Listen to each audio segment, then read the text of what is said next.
We live in an age where, paradoxically, we have never been so connected and, at the same time, so profoundly alone, especially young people, who today face a silent loneliness amidst social media, constant stimulation, and a culture that promises instant gratification but leaves ever-deepening emptiness. In this context, we must ask ourselves what is failing in the human heart, what invisible wounds are growing in a generation that has access to everything except genuine connections, and how the loss of meaning, community, and transcendence influences this emotional and spiritual crisis. Have we replaced real intimacy with superficial interactions? Have we stopped seeking in God the purpose we now try to fill with distractions? What place does faith occupy in the life of a young person who feels isolated even when surrounded by others? Is it possible that loneliness is not only a social problem but also a spiritual calling that we are ignoring? And what does the Christian message say about this emptiness that seems to be growing in the soul of an entire generation? Throughout this video, we will explore these questions in depth, trying to understand not only the visible causes of this loneliness, but also its deeper roots, and discover if there is a path of restoration, meaning, and true companionship that transcends what the world offers. Youthful loneliness is not an isolated perception, but a reality supported by consistent data from different parts of the world. Several recent studies show that a significant proportion of young people report feeling lonely frequently or even constantly. For example, international surveys have indicated that more than 40% of people between 18 and 30 years old report persistent feelings of loneliness, even though they spend several hours a day digitally connected. This data reveals a clear tension. Hyperconnectivity has not resolved the human need for deep communion, but in many cases has diluted it. From a Christian perspective, this raises a fundamental question. We were created for relationship, not only social, but also spiritual. The biblical narrative insists that it is not good for man to be alone, which is not limited to physical companionship, but extends to a dimension of genuine encounter, of recognizing the other, and ultimately, of relationship with God. Delving deeper into the causes reveals a significant cultural phenomenon: the replacement of strong bonds with quick, superficial interactions. Social media, while useful, tends to foster constant comparisons, unrealistic idealizations, and an identity constructed outward rather than inwardly. Psychological studies have linked intensive use of these platforms with higher levels of anxiety, depression, and emotional isolation. This raises a key question: have we traded authenticity for validation? From a Christian perspective, identity is not defined by external approval, but by the intrinsic value of being created in God's image. However, many young people seek this recognition in spaces that cannot sustain it, generating a cycle of continuous dissatisfaction. Another relevant element is the progressive loss of community.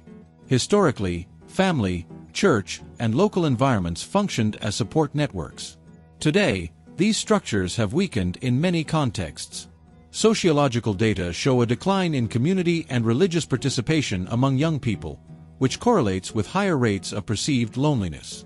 This doesn't simply mean that activities are lacking, but rather that the sense of belonging has eroded.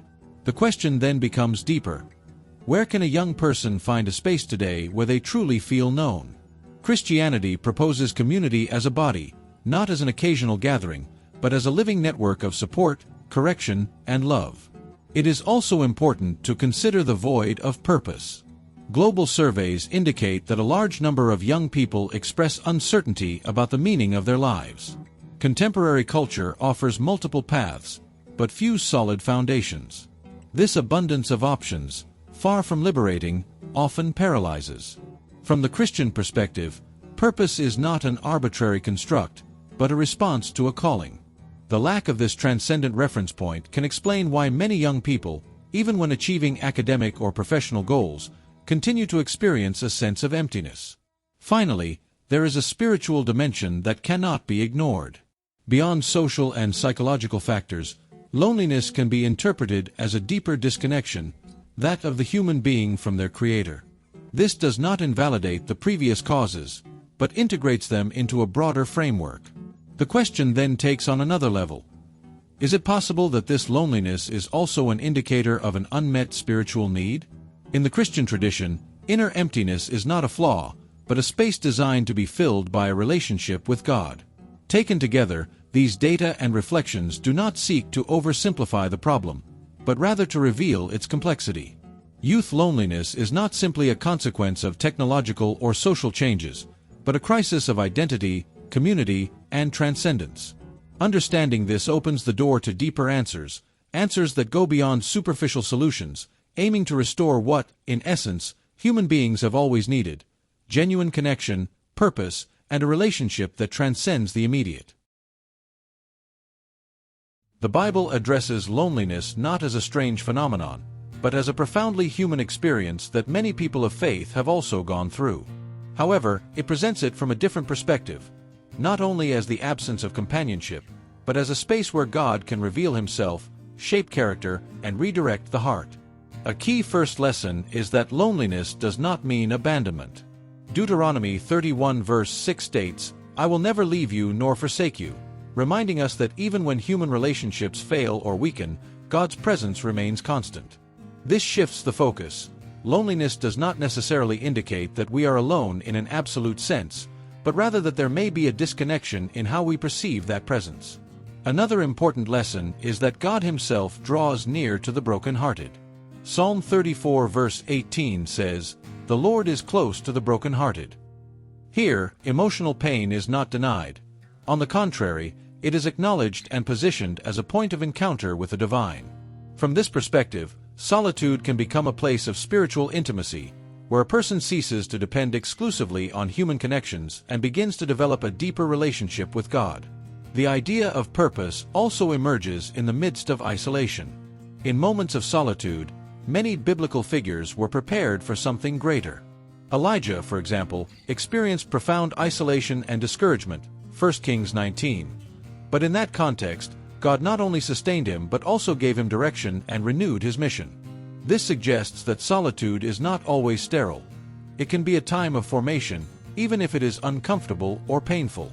A central teaching of Christianity is that human beings were created for communion, both with God and with others. Genesis 2 verse 18 states, "It is not good for the man to be alone." This validates the desire for companionship and connection, showing that it is not a weakness but part of the original design.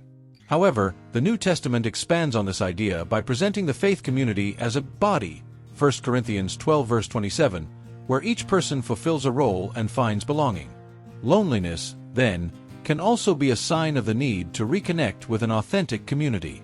Finally, Jesus Himself experienced loneliness in its deepest form.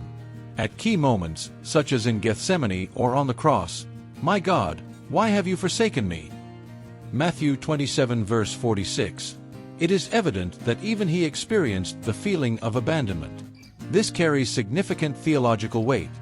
There is no human experience, including extreme loneliness, that is beyond Christ's understanding. That is why Hebrews 4 verse 15 affirms that we have a high priest who can sympathize with our weaknesses. Taken together, these teachings do not immediately eliminate loneliness, but they offer a framework for interpreting it, not as a meaningless void, but as a space where God can be present, where the heart can be worked on, and where one can rediscover both the need for community and the depth of one's relationship with Him. If there is a story that embodies loneliness in all its intensity and, at the same time, reveals a transformative encounter with God, it is that of the prophet Elijah in the desert, narrated in 1 Kings 19. He had just faced one of the most powerful moments of his life. He had challenged the prophets of Baal on Mount Carmel and had seen fire descend from heaven, a direct manifestation of God's power. It was an absolute, resounding victory. But immediately afterward, everything changed. Queen Jezebel swore to kill him, and the same man who had faced multitudes fled alone into the desert, broken, exhausted, and afraid. Elijah walked for days until he was completely isolated, without strength or hope. He sat down under a tree in the middle of nowhere and uttered words that resonate deeply with human loneliness. "It is enough, Lord, take my life." It wasn't just physical exhaustion, it was an emotional and spiritual collapse. He felt alone, misunderstood, as if everything he had done had been for nothing. At that moment, there were no crowds, no miracles, no recognition. Only silence. But it is precisely in that setting that something decisive happens. God does not respond with judgment or reproach. First, He sends provision. An angel awakens him and gives him bread and water. He sustains him with the essentials, with the human. Then, he takes him to Mount Horeb. There, Elijah hides in a cave, and God asks him a direct, penetrating question. What are you doing here, Elijah? It is not an informative question. It is an invitation to confront his inner state. Then an awe-inspiring scene unfolds. A powerful wind tears through the mountains, followed by an earthquake that shakes the earth, and then a fire that consumes the surroundings. Manifestations that, on other occasions, had been clear signs of the divine presence. But the text is precise. God was not in the wind, nor in the earthquake, nor in the fire. And after all that, something unexpected arrives. A gentle, soft whisper, a quiet voice. There was God. Elijah covers his face. Not because he has seen something spectacular, but because he has recognized something much deeper. God does not always manifest himself in the grand, but in the intimate. In the midst of his solitude, when all external noise fades away, is where he can finally hear clearly. And in that whisper, God not only comforts him, but also restores his purpose. He gives him new instructions, shows him that he is not alone as he believed. There were thousands who still remained faithful, and reintegrates him into his mission.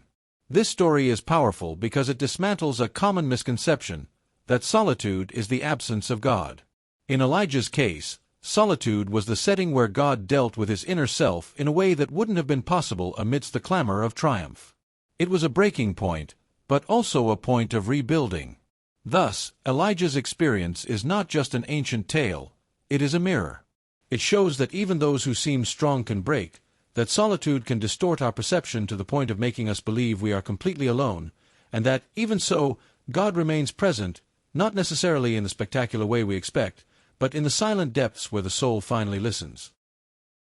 Coping with loneliness in modern society requires more than simply filling time or increasing the number of interactions. It involves examining the quality of our connections and, above all, the place from which we relate to others. Today, it's easy to be surrounded by stimuli and still feel invisible. From a Christian perspective, the starting point isn't doing more, but rooting ourselves more deeply. Recovering a living relationship with God that is not merely conceptual, but a daily practice. Honest prayer, reflective reading of the Word, and moments of intentional silence allow us to reorganize our inner selves, because they restore identity and meaning. When a person stops defining themselves by external approval and begins to understand themselves as someone loved by God, their way of relating changes. They no longer desperately seek to fill a void, but rather share from a more stable identity. This inner transformation has practical consequences for how we connect with others. The Christian faith proposes a real, not superficial, communion.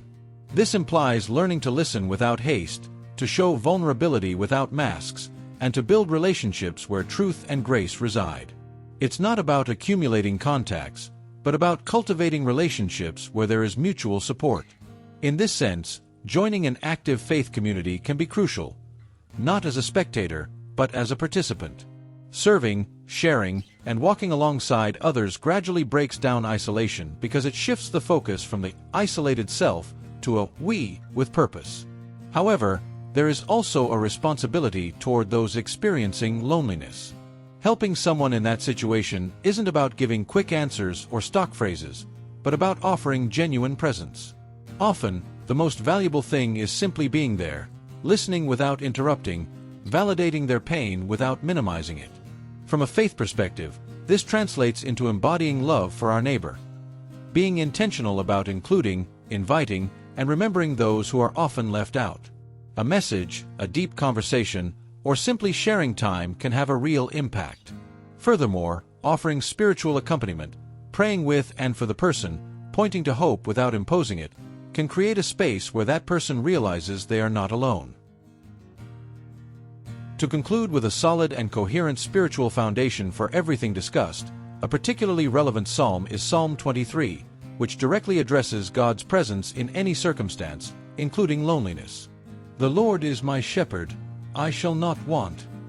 He makes me lie down in green pastures. He leads me beside still waters.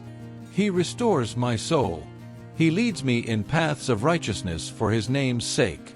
Even though I walk through the valley of the shadow of death, I will fear no evil, for you are with me.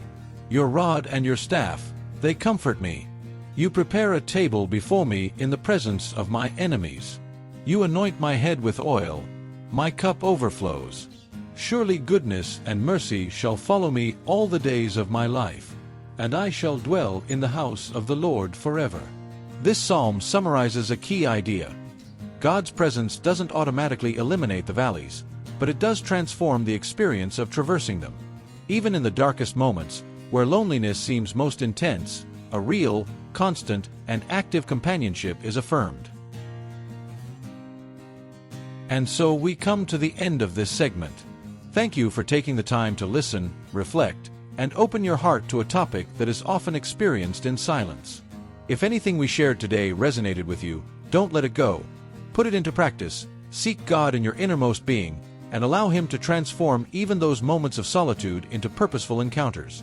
And if you know someone going through this, be that bridge, that companion, that gesture that can make a real difference.